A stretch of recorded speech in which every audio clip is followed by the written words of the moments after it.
senadora por Comunidad Ciudadana. También ha habido otro operativo importante donde los militares han encontrado resistencia en el río Madidi para el control de la minería ilegal. El pasado sábado se ha detenido a 2 ciudadanos chinos y 4 bolivianos, lo que habíamos mencionado.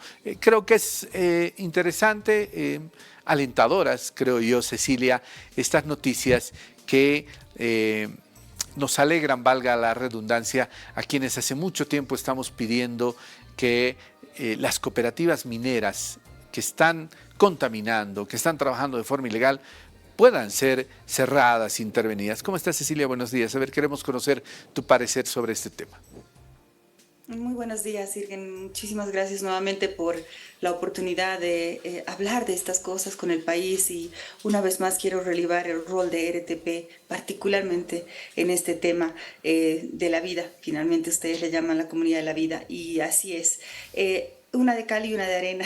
Yo anoche puse un tuit a propósito de un despacho de RTP ya desesperada porque ese tuit se hacía eco de una otra situación muy cerca de esa región donde se ha hecho este operativo anunciado por el ministro y que celebro, igual que usted, y en este caso no ocurrieron problemas de derechos humanos y eso hay que celebrar, a diferencia del operativo de Riberalta. Bueno, hasta ahí yo creo que es importante, digamos, destacar esto. Sin embargo, necesitamos también poner esto en contexto para no tener un triunfalismo que finalmente no corresponda con la realidad, más amplia, diré así, con la realidad dominante en última instancia.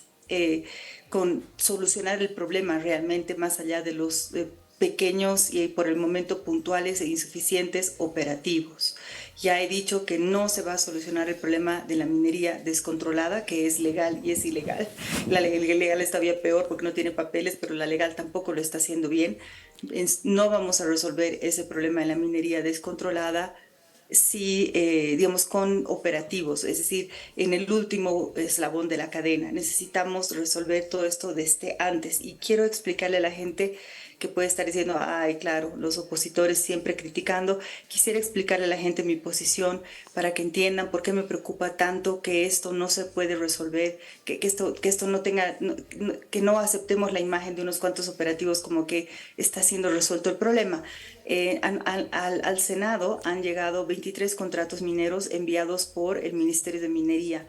Todos esos contratos mineros, Irgen, todos esos contratos mineros, los 23, todos en La Paz, violan la propia normativa la propia normativa minera, la 535. Incumplen, por ejemplo, el artículo 93, que dice que para cualquier derecho minero que se esté otorgando en cuencas, en cabeceras de cuenca, en ríos, en lagos, en vertientes y en otros cuerpos de agua, se necesita un estudio con enfoque multisectorial. Pues ninguno de estos 23 contratos que nos han llegado para aprobación vía ley, que es como se tienen que aprobar todos los contratos mineros, tenían este informe. Tampoco tenían, y con esto termino para darles apenas un pantallazo, un adecuado registro de la famosa consulta que ya se ha vuelto más un ejercicio administrativo que en el fondo está yendo a legitimar el derecho minero, imponiéndose frente a otros derechos como los agrícolas o como los territorios indígenas y las áreas protegidas. Bueno, lo que quiero decir con esto es que es el propio Estado que está incumpliendo su norma y nos manda a contratos inaceptables desde el punto de vista jurídico.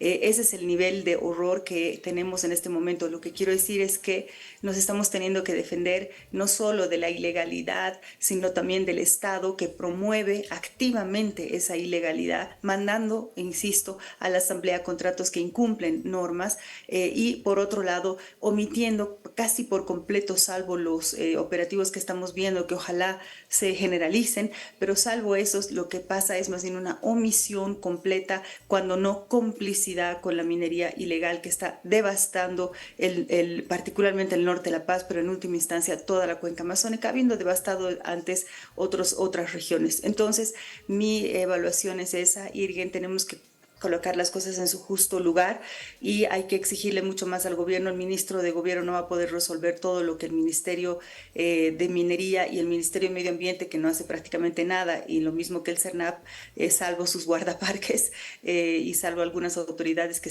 probablemente son la excepción, pues eso no se va a resolver con operativos. Esa sería mi respuesta, estimado Irgen. Cecilia, me gustaría saber qué instancia es la que ha remitido al Senado estos contratos para hablar con nombre y apellido, ¿no? Para decir, bueno, este señor, esta autoridad está incumpliendo esta parte de estos contratos. Yo me imagino que en el Senado lo que corresponde es bloquear, ¿no? Devolver. O sea, si no cumples, bueno, anda a cumplir primero.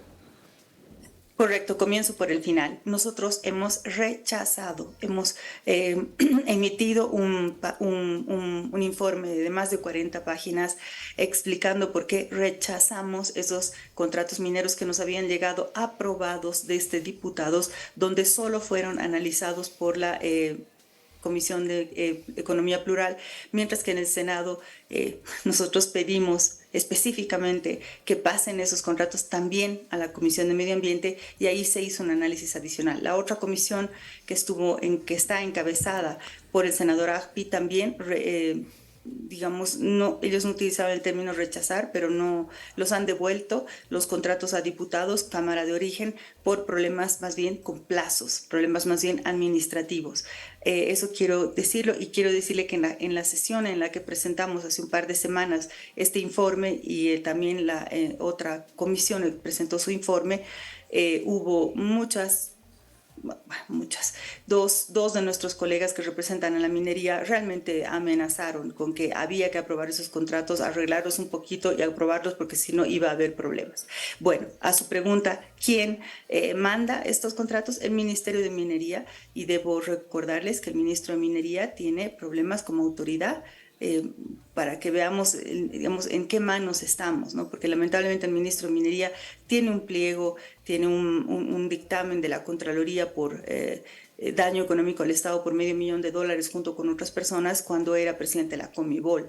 Entonces no dan confianza a estas autoridades y tampoco la autoridad de la AJAM, Ariñez, que incumple nuevamente por la tercera autoridad de esa institución que incumple con la propia normativa de la 535 porque no tiene, si mi memoria no me falla, no debió haber asumido ese cargo sino hasta 5 o 7 años, mi memoria me falla acá, años después de haber dejado su anterior puesto en la AJAM, eso dice la ley y eso también se ha incumplido. Entonces es un sector completamente desordenado, nosotros estamos siguiendo estos casos, nos es muy difícil, el Estado no ayuda, es más, si tenemos que luchar, Irgen, tal vez este es el mensaje fundamental, no solo hay que luchar aquí en Bolivia contra la minería ilegal, es el Estado que genera vía omisión y vía complicidad la minería ilegal y en muchos casos, como en los contratos mineros que he dicho, es el Estado quien finalmente está también promoviendo todo esto y por tanto la gente que está defendiendo las áreas protegidas, los territorios indígenas, nuestra agua, estamos luchando contra el Estado y contra la ilegalidad. Bueno, es una pena. Ya para terminar, Cecilia, con referencia a lo que ha sucedido en el norte de La Paz, este intento de intervención del ejército que se ha encontrado ya no solamente con los cooperativistas mineros, sino también con parte de la población, que según lo que cuentan, también los hacen accionistas de las cooperativas para obtenerlos de su parte. ¿Qué opinión sobre este tema, Cecilia? Así es tal cual funcionan las cooperativas mineras, entran a un lugar, a menudo sin la consulta, porque la consulta es todo un proceso, por lo menos esos 23 contratos de los que yo hablaba han tratado de seguir el trayecto legal y lamento mucho que esas personas que están detrás de eso, que pueden tener muchas buenas intenciones de hacerlo legalmente, estén envueltas en todas estas irregularidades. Pero bueno, muchas veces los que no ni siquiera intentan la vía legal, sencillamente se van a los lugares y ofrecen este intercambio, ¿no? Y ofrecen solamente los beneficios económicos, que por supuesto son muy tentadores para mucha gente que no tiene ingresos o no tantos ingresos. Y entonces alcaldes, concejales y autoridades se vuelven pues parte de la minería, al punto que en Apolo a mí me han dicho, nosotros ya somos agromineros, los campesinos hablaron de que ya son agromineros. Punto es que esas dos actividades, tal cual se está haciendo la minería, son incompatibles porque la minería está destruyendo, no solo contaminando con mercurio, sino que está destruyendo los las fuentes de agua, es decir, la minería necesita mucha agua, entonces cuando está en los cerros se va cerca de las vertientes y de los ojos de agua que muchas veces son los que abastecen de agua potable a las poblaciones y las están destruyendo. Y obviamente eso también afecta a la agricultura. Entonces, realmente la minería es una actividad que como se está haciendo ya es normalmente muy problemática. Como se está haciendo con total descontrol, es un desastre. Entonces, muchos agricultores no van a poder ya hacer agricultura ahí que estarán pensando que con los miles de dólares que probablemente puedan ganar se irán a otro lugar, no lo sé, pero dejan el territorio devastado. Y es así como está ocurriendo y por eso es que es tan importante que el Estado genere una presencia real y mire cuánto ha costado a raíz de una iniciativa de la sociedad civil, particularmente de Antonio Cajías. Es que un juez agroambiental, menos mal, se ha atrevido a dictar un fallo que dice que debe haber ayuda de la fuerza pública para sacar a la minería ilegal de un área protegida. O sea, lo más obvio, ¿no? Eso no debería necesitar un fallo, Irgen, pero bueno, hay que, como le digo, es contra el Estado que hay que ir, entonces hay que demandar al Estado, en fin.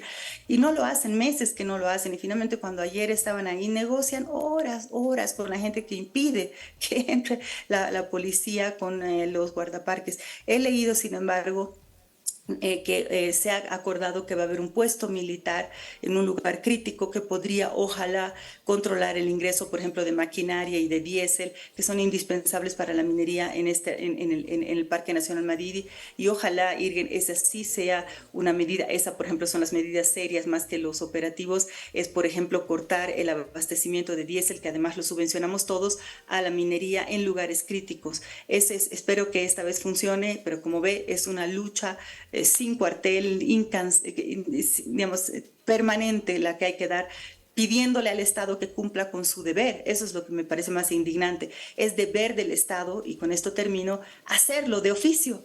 Proteger las áreas protegidas o no, no es deber del SENAP, es decir, impedir la ilegalidad en general, particularmente la minería ilegal, no es el rol de la policía, de las Fuerzas Armadas, en fin, de minería. Proteger la salud de los bolivianos, ¿no es acaso el rol del Ministerio de Salud? El presidente no debería estar protegiendo el agua de las generaciones actuales y futuras mucho más en crisis climática, y no lo hacen. Tenemos que estar todo el tiempo dando la batalla para que hagan algo. Y vamos a ser muy claros cuando ese algo no sea suficiente, como todavía lamentablemente es el caso.